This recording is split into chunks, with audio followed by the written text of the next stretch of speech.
بکریوں سے ملا دیا. میں خواتین کو گائے بکریوں سے نہیں ملا رہا, ہم عزت کرنا جانتے ہیں الحمدللہ. میں مثال دے رہا ہوں کہ ایک نیچرل عمل ہے, اس سے صرف انسان نہیں ہر مخلوق گزرتی ہے. کسی مخلوق کے آپریشن نہیں ہو رہا, یہ کمبختی انسانوں پہ کیوں آئی ہوئی ہے؟ آپ کہہ سکتے ہیں کہ کچھ کیسز, تو ہم بھی مانتے ہیں بھائی کچھ کیسز ایسے ہوتے ہیں جن میں آپریشن ضروری ہے, لیکن کچھ ہوتے ہیں نا, سینکڑوں میں کوئی 2-4 کر لو.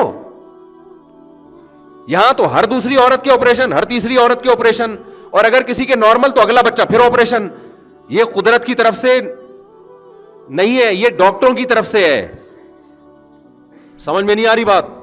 یہ کچھ بھی ہے ڈاکٹر, اس میں 2 ٹینشنوں سے ڈاکٹر بچنا چاہتی ہیں جو گائنی کی ڈاکٹرز ہیں. نمبر 1 روکھڑا ملتا ہے اس میں آپریشن میں. Number 2 tension free. جو نارمل ڈیلیوری ہے اس میں بعض دفعہ 1 ہفتہ بھی لگ سکتا ہے, 3 دن بھی لگ سکتے ہیں, 4 دن بھی لگ سکتے ہیں, وہ تو نیچرل پروسیس ہے نا. ڈاکٹر کہتی ہے بھائی میرا پیشنٹ ہے, جان چھڑا, لا چاپڑ لے کر آ بھائی, لا شاباش, چاپڑ تو زیادہ ہو گیا, لاؤ بھائی ابھی ہمارے پاس ٹائم نہیں ہے, 20 پیشنٹ ہم نے اور نمٹنے ہیں. تو اس کے خلاف احتجاج کرو. ریڑھ کی ہڈی میں عورتوں کے انجیکشن لگ رہے ہوتے ہیں آپریشن میں, کتنا سخت پروسیس ہے. پھر اگلے بچے کا کے مسائل کھڑے ہو جاتے ہیں, پھر ان کی جو خواتین کی فٹنس کی ایسی کی تیسی ہو جاتی ہے. پہلے کم مسائل ہیں یار, آپ ایک اور, یہ تو نیچرل ہے. ہم باہر ملکوں میں بھی گئے ہیں, وہاں سب کہتے ہیں کہ بھائی یہاں آپریشن پہ پابندی ہے. پیشنٹ جو پاکستانی خواتین ہیں وہ کہہ رہی ہوتی ہیں جرمنی میں, پیرس میں جو رہتی ہیں نا کہ آپریٹ کرو, ڈاکٹر منع کرتی ہے نہیں بھائی یہ اجازت نہیں ہے, انلیگل ہے, جب تک شدید مجبوری نہیں ہوگی.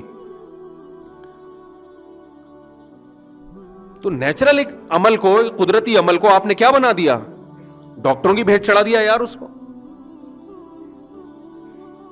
تو میں بات کیا کر رہا تھا, یہ مجھے غصہ آ گیا اصل میں دیکھ رہا ہوں نا آج کل مارکیٹ میں ہوئی ہے. ہاں تو وہ انہوں نے اپنی بچیوں کو ڈاکٹر بنایا کہ بھائی ٹھیک ہے تمہیں پیسے بھی ملیں گے لیکن پہلے انسانیت کا بھلا.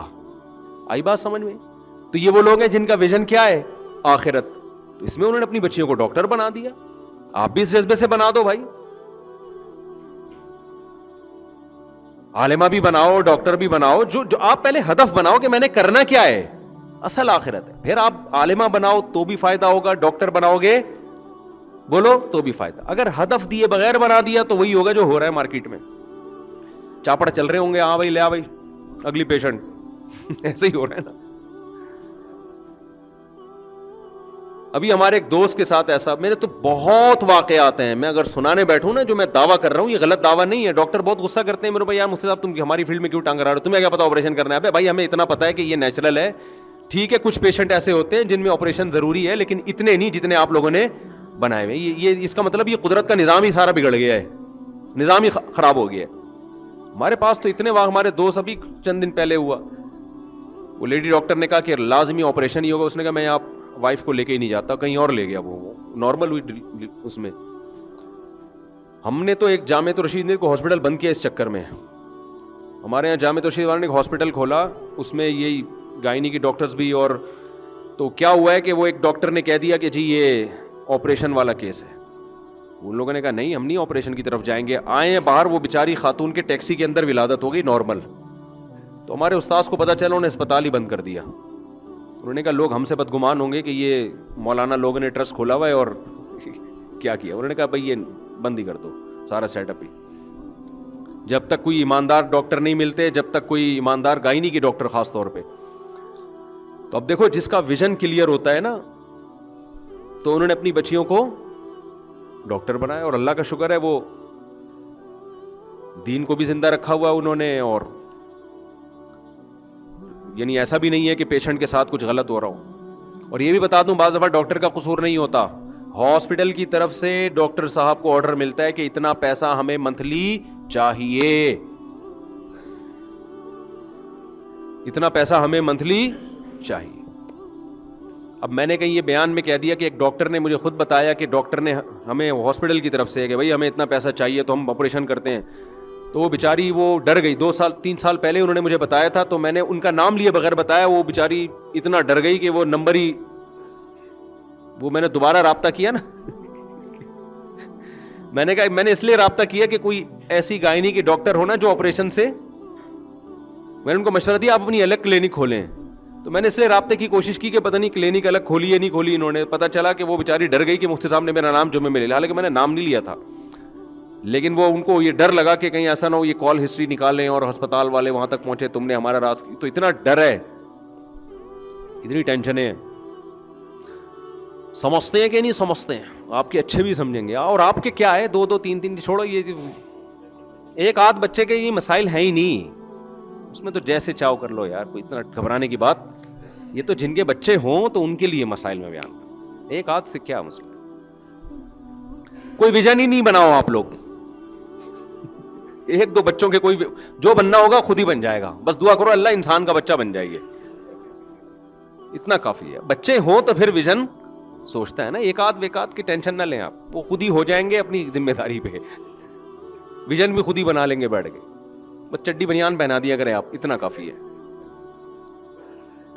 تو خیر, آخرت کو سامنے رکھ کے ایک ہدف بنانے کی میں نے آپ کو ایک مثال دی ہے, اور ایسی درجنوں مثالیں ہو سکتی ہیں. فوج میں بھیجیں آپ اپنے لوگوں کو, آپ تجارت میں ڈالیں اپنے لوگوں کو, ہوگا وہی جو اللہ چاہے گا, وہ نہیں ہوگا جو آپ چاہیں گے. لیکن آپ اچھا چاہیں گے تو آپ کو چاہت کا ثواب ملے گا. پھر اسی حساب سے اپنی لائف کو آپ ترتیب دیں, پھر اس میں گٹر کے ڈھکنوں پہ بیٹھ کے ٹائم کو ضائع بولو نہ کریں. ڈبو میں, اسنوکر میں سارا دن ٹی وی کے سامنے بیٹھ کے میچز دیکھنا, آپ کا دیکھو جس ٹیم نے جیتنا ہے وہ جیت جائے گی, جس نے ہارنا ہے وہ ہار جائے گی. آپ کو اس سے کخ بھی فائدہ ہونے والا نہیں ہے. یا تو ہوتا نا آپ کے ٹی وی کے سارا دن بیٹھنے سے پاکستان جیت جاتا تو میں بھی بیٹھتا, پھر ہمیں بھی ملک سے محبت ہے الحمدللہ. میں کہتا یار میں میچ دیکھوں گا سارا دن بیٹھ کے, کیونکہ یہ اطلاع آئی ہے کہ اگر مفتی صاحب نے میچ دیکھا تو جیتے گا پاکستان. تو مجھے پتا ہے میرے جیتنے نہ میرے بیٹھنے, میں کچھ اپنی صلاحیتوں کو ایسے ٹائم میں لگاؤں یار جس کا میری آخرت میں مجھے فائدہ ہو. کیا خیال ہے؟ بہت زیادہ شوق ہے, تھوڑا دیر کے بعد اسکور پوچھ لیا کرو کیا چل رہا ہے بھائی مارکیٹ میں. بھائی کیوں اپنے اوقات کو ضائع کر رہے ہو یار موبائل گیموں میں؟ ہم تو حیران ہوتے ہیں جو لوگ ویڈیو گیم کھیلتے ہیں نا. دیکھو میں نہیں کہہ رہا کہ میرا ٹائم کبھی ضائع ہی نہیں ہوتا, تو انسان کوشش تو کرتا ہے لیکن پھر بھی ہو جاتا ہے کبھی کبھار. لیکن باقاعدہ نیت کر کے ضائع کرے آدمی ٹائم, یہ بہت ڈینجرس چیز ہے. جو ویڈیو گیم کھیل رہا ہے نا, باقاعدہ نیت کر رہا ہے کہ میں ٹائم کو ویسٹ, ایک تو ہوتا ہے نا کوئی بن بلائے مہمان آ گیا, بیٹھ گئے, تھوڑا ٹائم ویسٹ ہو گیا, کوئی فائدہ بھی نہیں تھا, یہ تو چلو ہو گیا نا. یا آپ کو تفریح میں آدھا گھنٹہ آپ کے لیے تفریح کے لیے کافی تھا, آپ نے 1 گھنٹہ ہی لگا دیا. آپ نہاری کھانے کے لیے گئے تو وہاں بیٹھ کے گپے لگانا شروع کر دیا آپ نے, یہ اتفاقی ٹائم ویسٹ ہوتا ہے. لیکن آپ نے ایک ٹائم ویسٹ یہ ہوتا ہے کہ آپ پراپر نیت کریں کہ میں نیت کرتا ہوں ویڈیو گیم کھیلنے کی, پھر کھیل رہے ہیں آپ اس میں. یہ خدا کی قسم اتنی غلط حرکت ہے, اتنی غلط حرکت ہے کہ اس کی تو کوئی لاجک سرے سے بنتی ہے ہی نہیں ہے. وہ بچوں کو یہی سکھایا جا رہا ہے, خود بھی یہی کر رہے ہیں. چلو بچے تو بچے ہیں, بڑے بھی یہی کر رہے ہیں بیٹھ کے. تو اس لیے نبی صلی اللہ علیہ وسلم نے فرما دیا کہ جب بیمار ہوگے نا تو ان صحت کے ایام کو یاد کرو گے, کاش میں کسی کام میں لگا دیتا اس صحت. کوئی زبان سیکھ لیں, کوئی نئی زبان سیکھ لیں. جب اللہ نے وسعت دی ہے, ہو سکتا ہے کہ کل فقر و فاقہ آ جائے, پھر آپ پر پیسہ کمانا ہی مسلط ہوگا, کوئی اور کام نہیں کر سکتے. پھر لوگ آپ کو کہیں گے نماز پڑھ لو, کہیں گے بھائی میں رکشا چلاؤں گا, میں پیسے کمانے میں کیا کروں, میں کیسے نماز پڑھوں. پھر آپ کے اوپر دماغ میں صرف پیسہ مسلط ہو جائے گا جب فاقہ آتا ہے انسان کے گھر میں. تو آپ اسی طرح جوانی کو غنیمت سمجھو بڑھاپے سے پہلے. جب بڑھاپا آئے گا تو پھر جوانی کو یاد کرو گے, رو گے یار میں یہ کر لیتا, میں یہ کر لیتا. کتنے غیر مسلم جو بڑھاپے میں مسلمان ہوئے, کتنے لوگ جنہوں نے بڑھاپے میں توبہ کی, وہ کہتے ہیں کاش ہم 10 سال پہلے توبہ کر لیتے تو آج ہم دین میں بہت آگے نکل چکے ہوتے, ہم بہت کچھ سیکھ لیتے, بہت کچھ پڑھ لیتے. ہمیں تو ایسے لوگ ملے جنہوں نے 60 سال میں توبہ کی, کہتے ہیں یار کاش ہم 50 سال میں کر لیتے نا تو یہ 10 سال علم دین سیکھنے میں لگا دیتے ہم. جوانی میں انسان میں صلاحیتیں ہوتی ہیں دیکھنے کی, سننے کی, سمجھنے کی. جیسے جیسے عمر بڑھتی ہے وہ صلاحیتیں آہستہ آہستہ کم ہونا شروع ہو جاتی ہیں. تو اس لیے اپنے وقت کو میرے بھائی قیمتی بناؤ, کوئی ٹائم کا کوئی پابندی بنائیں, کوئی اسکیجول بنائیں, کوئی کھانے پینے کا بھی کوئی تھوڑی سی زیادہ نہیں, تھوڑی سی کیا ہو, جو آ رہا ہے کھائے جا رہے ہیں, پھٹ پھٹا کے مر جائیں گے ایک دن. اور یاد رکھو قرآن ایک جگہ نہیں بار بار کہتا ہے کہ کہ جب موت کا وقت آئے گا نا، موت کا وقت آئے گا تو پھر ایڑیاں بھی رگڑو گے نا کہ ایک سیکنڈ مل جائے مجھے، اللہ کہتے ہیں میں نہیں دوں گا. ساری دنیا کی دولت دے کے ایک سیکنڈ چاہو گے نا کہ مل جائے، اللہ کہتے ہیں ساری دنیا کی دولت تیری جھولی میں ڈال دوں اور تو صدقہ کر دے کہ مجھے ایک سیکنڈ میری زندگی بڑھ جائے، اللہ کہتے ہیں یہ ممکن نہیں. تو جو کرنا ہے ابھی کرنا ہے، آج سے کرنا ہے.